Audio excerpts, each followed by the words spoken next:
الله ينور يا احمد.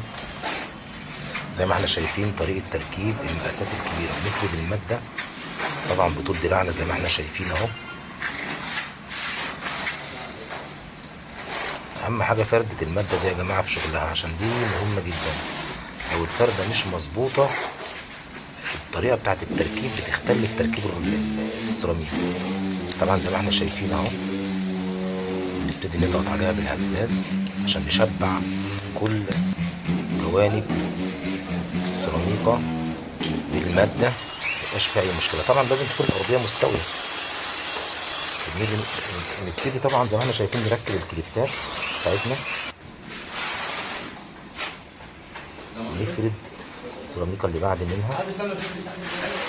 اهم حاجة في فردة المونة الدقة عشان تريح في التركيب بعد كده، ميبقاش فيها مشكلة.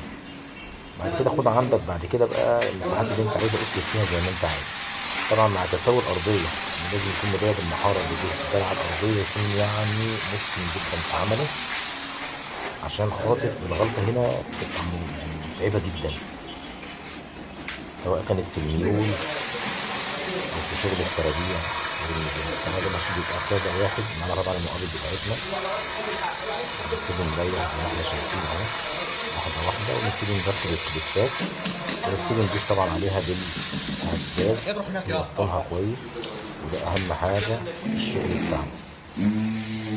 طبعا اللي بيفرق في الشغل ده كله هي حتة الكليبسات اللي فيه بعض الصنايعية والمهندسين بيتغاضوا عنها، ودي ضرورية جدا في المقاسات الكبيرة.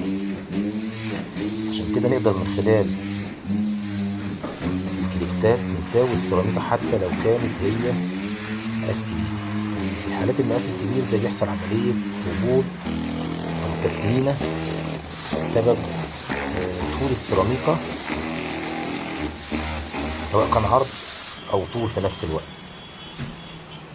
أهم حاجة الدقة في التركيب زي ما احنا شايفين أهو. الله ينور بصراحة، الله ينور يا جماعة. طبعا بنركب الكليبسات وبنبتدي نشتغل بالهزاز بتاعنا عندما يبتدي وجود السيراميك بتاعنا في المكان المناسب زي ما احنا شايفين اهو. يعني غرفة زي دي ما تاخدش وقت لو في اتقان في فرد المادة. اهم حاجة الصنعة كلها في فرد المادة، لازم يكون المالك بتاعك الفتحات بتاعته كبيرة وواسعة. وهنا زي ما احنا شايفين اهو، زي ما احنا شايفين الكليبسات كلها راكبة بالتساوي. طبعا في ناس بتفك الكليبسات دي في نفس اليوم، انها بتخبطها مثلا برجليها، وفي ناس بتخبطها مثلا تاني يوم، والاحسن يبقى تاني يوم طبعا. والسلام عليكم ورحمة الله وبركاته.